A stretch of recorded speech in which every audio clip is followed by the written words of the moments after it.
Izin Pak Jo, bagaimana kita tahu kalau nama kita sudah terdaftar di sorga?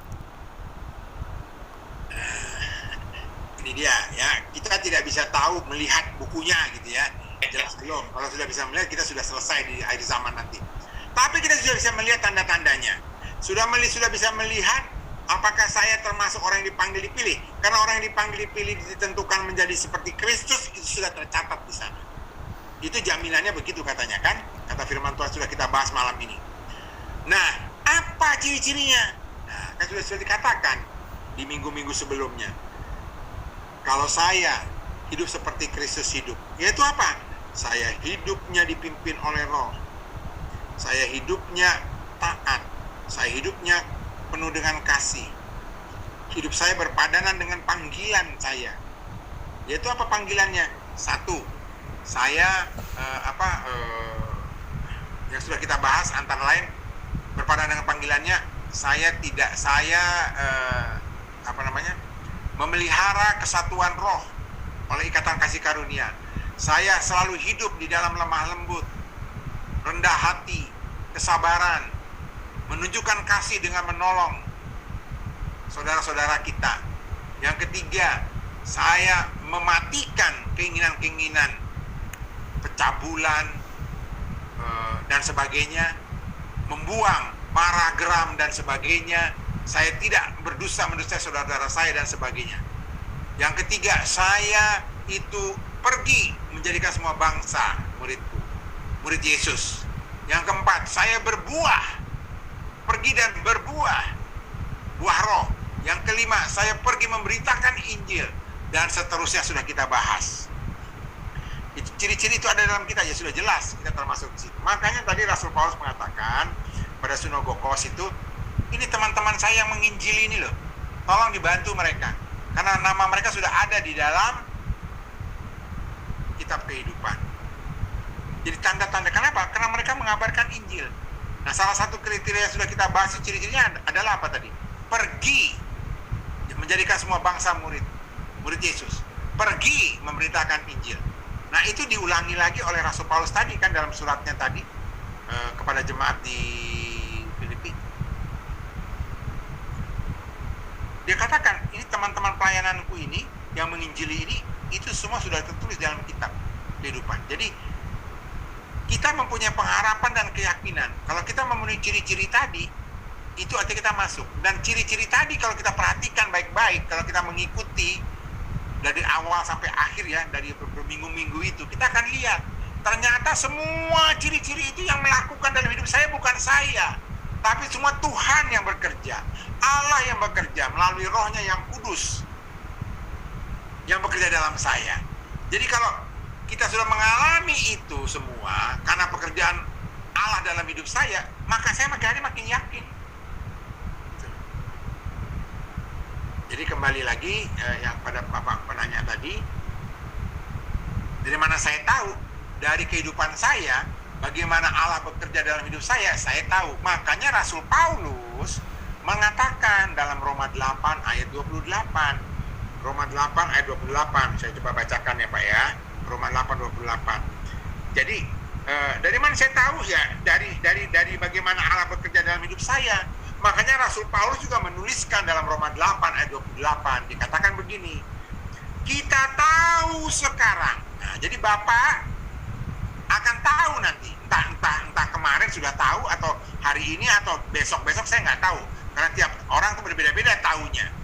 Yang jelas Rasul Paulus mengatakan begini, kita tahu sekarang bahwa Allah turut bekerja dalam segala sesuatu untuk mendatangkan kebaikan bagi mereka yang mengasihi Dia, yaitu bagi mereka yang terpanggil sesuai dengan rencana Allah.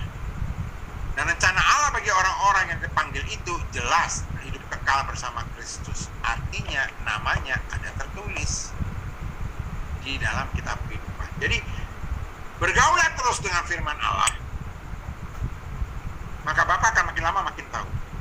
Nah, saya sangat sedih ya Pak kalau ada hamba Tuhan berkata begini nih, dan sering saya alami, dan ini mudah-mudahan tidak terjadi pada kita semua ini. Ada hamba Tuhan yang mengatakan begini, Bapak mau kemana? Saya mau refreshing Pak, saya mau refreshing, Karena saya sudah 20 tahun melayani tidak pernah refreshing. Bahasa Inggrisnya refreshing, bahasa Indonesianya adalah penyegaran. Ya. Saya mau penyegaran, Pak. Maksudnya, ya saya 20 tahun melayani, Pak. Tiap hari bergumul dengan firman. Sekarang udah saatnya saya mau mengalami satu penyegaran. Maksudnya apa, Pak? Ya saya mau jalan-jalan, Pak. Jadi penyegaran bagi dia itulah jalan-jalan. Jadi bergaul dengan firman itu bagi dia itu beban, bukan penyegaran. Bisa dibayangin nggak? Saya kadang-kadang mendengar hamba Tuhan ngomong gini, saya jadi bingung-bingung. Nah, jadi Bapak ini selama 20 tahun melayani, Bapak bergaul dengan firman itu Bapak sumpah. Sehingga Bapak jadi penyegaran, jalan-jalan ke tempat, ke gunung, ke bukit, ke pantai. Bukankah orang mencari firman itu penyegaran? Diam dia, bingung dia. Nah, artinya apa? Orang yang kayak begini, nah itu orang perlu koreksi diri nih, perlu mawas diri. Ya. Jadi kembali ke pertanyaan tadi, bagaimana saya tahu bahwa saya ada di sana? Kalau saya bergaul dengan firman Tuhan setiap hari, malah saya itu merasa bagaimana gitu ya. Jadi jangan sampai kita hamba-hamba Tuhan sudah jenuh dengan firman Tuhan, sudah jenuh, sehingga mencari seminar-seminar yang bukan soal firman, gitu ya. Banyak kan sekarang hamba Tuhan lebih suka mencari firman. Saya kasih contoh lah sederhana. Waktu saya sekuler, begitu saya mulai pelayanan, saya sering diundang oleh Sinode untuk menyampaikan seminar. Pertama, judulnya seminarnya begini, yang saya ingat nih ya, meningkatkan ekonomi jemaat. Itu judulnya. Pak Jo, saya minta seminar mengenai meningkatkan ekonomi jemaat. Saya berpikir, kenapa itu ya? Oh, ternyata ya kan Bapak kan dulu pengusaha. Jadi tolong Bapak kasih seminar kepada kami hamba-hamba Tuhan bagaimana meningkatkan ekonomi jemaat, supaya kami bisa sampaikan kepada jemaat bagaimana untuk meningkatkan ekonomi mereka. Mereka ini dari segi sekuler. Entah bagaimana Tuhan menyampaikan yang harus kamu sampaikan ini.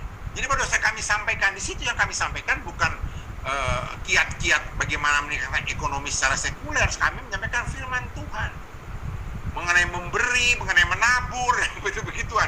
Bingung tuh hamba Tuhan, kok jadi itu ya?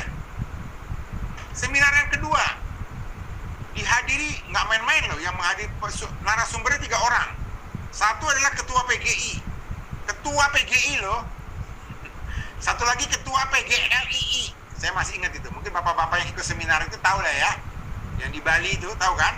Jadi satu mengenai ketua PGI, yang satu ketua PGLII. Satu lagi saya coba. Satu-satunya yang latar belakang sekuler. Judulnya tahu nggak apa? Seminar kepada hamba-hamba Tuhan di sana. Judulnya adalah kepemimpinan. Nah, bayangin itu. Hebat kan? Kepemimpinan. Maka kedua hamba Tuhan tadi, yang ketua-ketua tadi, memberikanlah ilmu kepemimpinan dari ilmu sekuler. Nah, saya dari sekuler malah menyampaikan kepemimpinan versi Alkitab. Coba. Begitu selesai turun dari panggung, itu peserta bilang begini, wah ini ada terjadi bayi sungsang. Saya bingung, maksudnya bayi sungsang itu apa? Iya sungsang, Pak. Jadi kalau bayi itu kan harusnya kan kepalanya kan di bawah, Pak. Ya. Ini enggak. Ini kepalanya di atas, Pak. Nah, Bapak yang sekuler malah bawa firman, yang rohaniawan malah membawakan sekuler.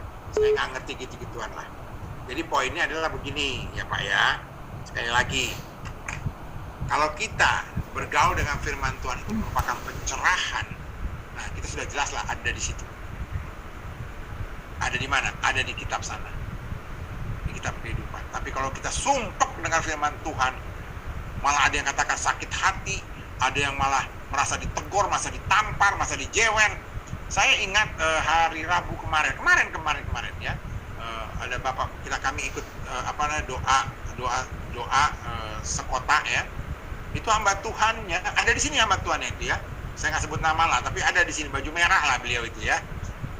Beliau tuh memberitahukan bagaimana